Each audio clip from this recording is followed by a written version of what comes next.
After 5 games of being the Watford manager, we have taken them from 10th place to 9th. I tell you what, I don't think we need 5 years to do this challenge. I could do it in 3, maybe even 2. Actually, if we were in the Champions League this year, I think I could probably complete the challenge in 1 season.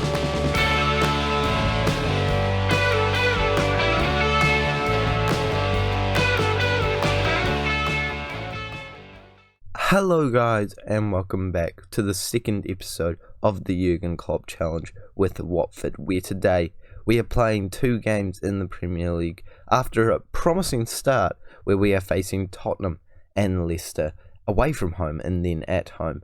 So I'll show you guys what has happened since last time out to start us off for this episode, and it's actually been pretty good. I've seen a lot of great stuff from this squad, and it's shown by 3 wins and 1 loss. Yes, the loss wasn't great. It was a pretty tough defeat to take. But at the end of the day, if you take a look at the stats, we were actually in it. But they just did a really good job of taking their chances. And, they were just too much for us. The Arsenal side were very good on that day. But we did come away with surprise wins against Chelsea and Wolves. And then a win that we probably would have expected to get against Brighton away from home. So that does mean that we are still in 9th place at the end of, well, no, not the end of the episode, because this is the start. So the start of the episode, we are in 9th place. And we could certainly move up if other teams above us slip up at any point during this episode. But we need to make sure that we get results our way against Tottenham and Leicester. 2 difficult games,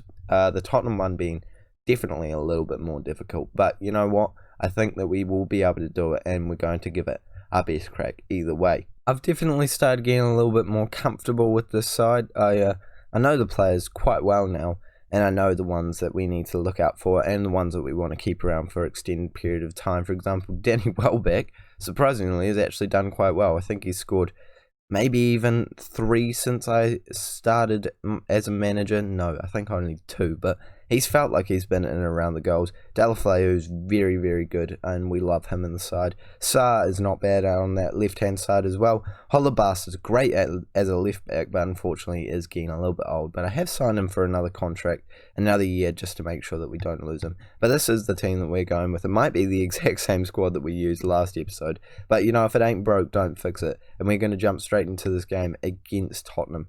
And hopefully we can come away with at least a point away from home. That's what I'm hoping. I would definitely take a 0-0 draw just like the game against Manchester City. But if we take a look at their lineup, again, very similar to the Manchester City game, we can see a clear difference in quality. They're very good players, but don't get me wrong, we have some great ones in our squad as well. So we could cause an upset, go and move that to the league table because we don't care about seeing the stats twice.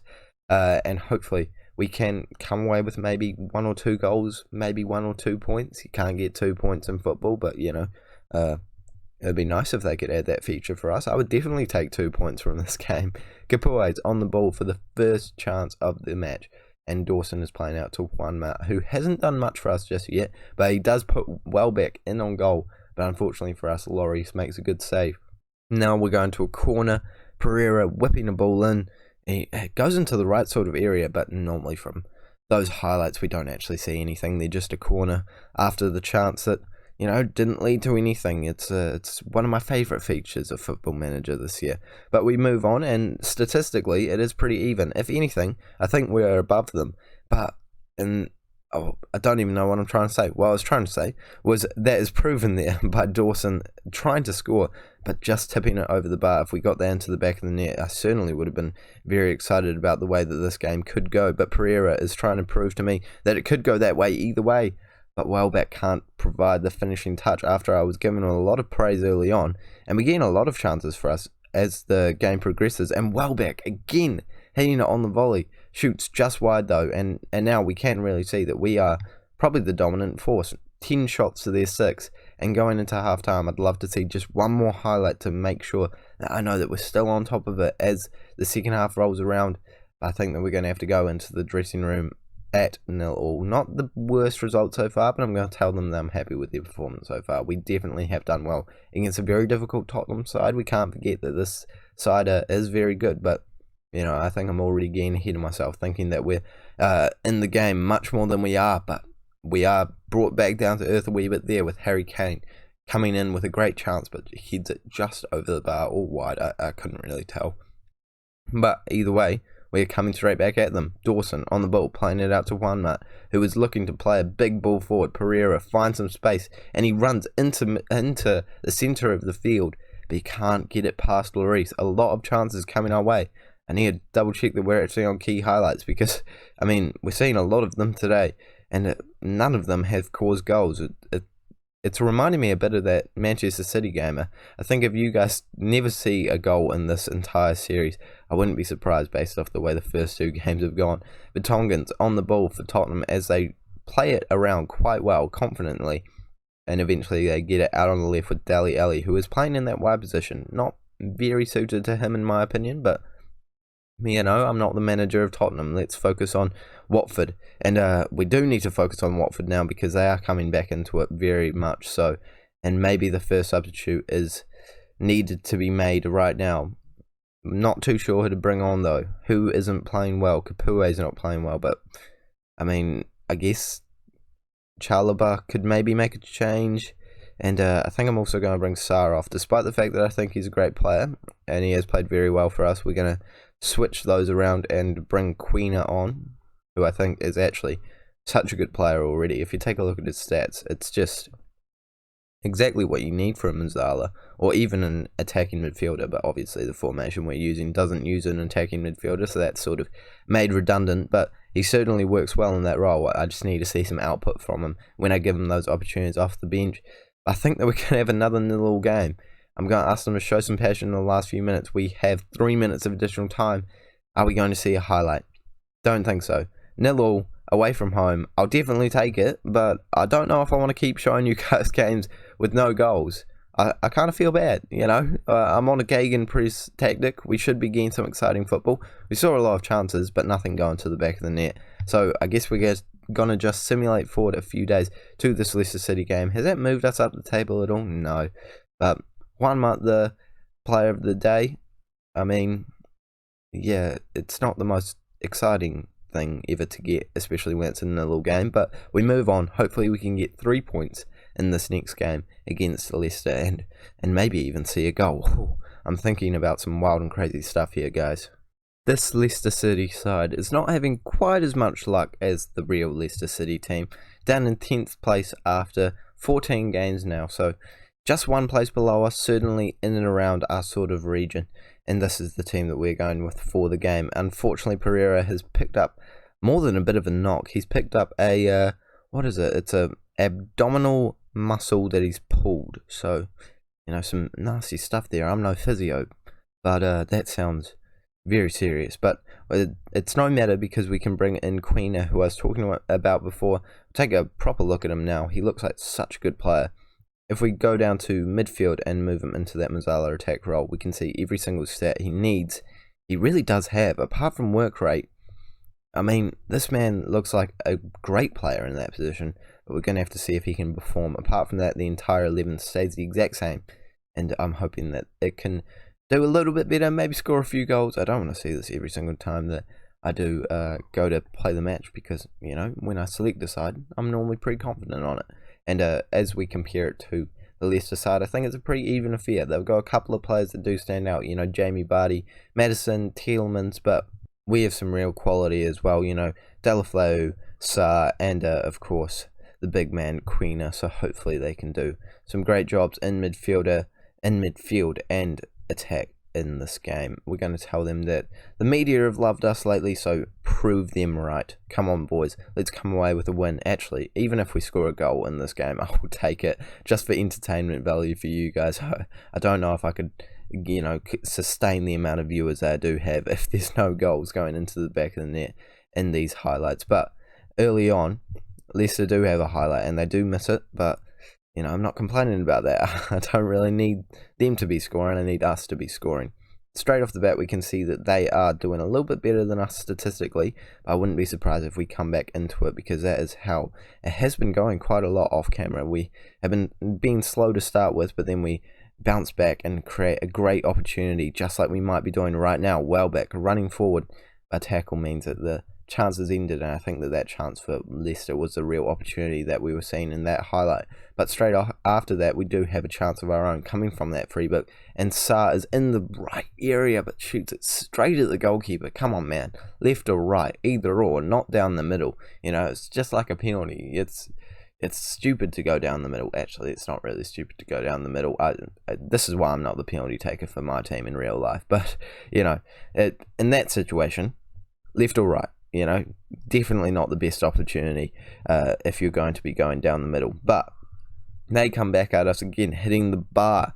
And this is a lot of opportunities coming our way, just like last time. But none of them going into the back of the net. I mean, the Leicester ones I'm not complaining about, but our ones, come on, boys, we need to be doing a little bit better. Got to demand more from them as we try and get a little bit of an edge before half-time, but I don't think we're going to see any more highlights, especially not for us, based off the way the game is going. I'm going to have a wee growl at them at half-time, see if it can fire them up, maybe even get aggressive. Oh, I'm so scary. That was weird. Sorry about that, guys. And jump straight into it. A couple of them reacted badly. Most of them reacted well, and that's what we want. A fired-up squad. Come on. Let's go and get this win in the second half. Halabas playing out to Decore, back to Kapue, and now we're playing it around in defence, but Madison gets it very easily after Kapue just gives it away, and Vardy has a great opportunity, but it goes over the bar, and again, we are making mistakes in defence. Dawson made a really bad one against Arsenal, which basically gave Aubameyang a free route to goal, and he did, of course, score it, so we don't want to see any more of that defence, and I think the defensive end is probably where I'm going to be looking to improve in the summer, in the January transfer window, which isn't too far away. Again, we had an opportunity there. If you guys haven't listened to me talk about Football Manager before, I always talk about random stuff and then talk about the chances afterwards. So, in true Raxo FM fashion there, Sarr had an opportunity, headed it wide. Okay, that's all I need to cover. Let's bring off Welbeck and bring on the experienced man, Troy Deeney, as a complete forward, see if he can do anything in that sort of role. Maybe we should bring on a new winger, because they don't seem to be doing well. Demarai Gray, yeah, he could do a job out on the left, can he? No, he can't. Why do I think that Demarai Gray can play out on the left? Okay, I guess we're just going to have to live with it. Yeah, Decore can come off. He's not having a good game. I can't work out how to get Decore to perform, actually. He keeps getting lackluster performances, very low ratings, like 6.5 to 6.7 sort of region, and I don't know what to do to fix it. I'm playing him in his preferred role. Box-to-box midfielder, in my opinion, is the role that he is best at. I don't know what I need to do. They're coming at us now, and I think I should probably focus now as they shoot it straight at Foster, but again, nothing coming from it. We're not creating any counterattacks. I think for the last few minutes, we're going to go into a positive mentality, ask them to show some passion, move forward. Oh, wow. How much additional time was that? That was nothing. I have no idea how you guys have not seen a single goal in this entire series. The odds of you seeing 3-0 all draws is absolutely beyond me. And you know what? To end this episode, I'm going to show you guys a goal. What was a good goal? I don't remember. Let's go with the one against Chelsea. And, just be able to prove that the team can score. It was Danny Welbeck that scored it in the 38th minute. We definitely had some opportunities to add to it. We played very well in this game. We'll skip straight to it there and see the lead up to it. Let's take a look. Hudson Wahongi, that's a New Zealand football player, my bad. Hudson Odoi whips in a ball, but eventually Deulofeu runs all the way up the field and whips in a ball, and Welbeck easily puts it into the back of the net. So, I'll tell you what, we can score. We know we can do it. We just need to start doing it on camera. And that is where we're going to end this episode. 2 draws, 2-0 all draws, 2 points from 2 games. Not exactly what we wanted, not exactly moving up the table, but at least we're not moving down the table. So it could be worse, could be better, and we're going to simulate until the start of January and then come back around that sort of time where hopefully I've got some transfer targets lined up. I already have a couple that I'm keeping an eye on, and they are these players. You guys can take a look, pause if you want, and the main ones I'm looking at is probably that defensive sort of region, but also maybe even another winger, because they seem to be a little bit flat at the moment, and we don't really have many good ones on the bench apart from Isaac's Success, who maybe I should give more of a chance, but I don't know. I'm not a very good manager. I'm not very good at this game, and I don't claim to be, but that is where we're going to end it. Make sure to like and subscribe if you haven't already. Don't miss the next episode, which should be out very soon. And I will see you all later.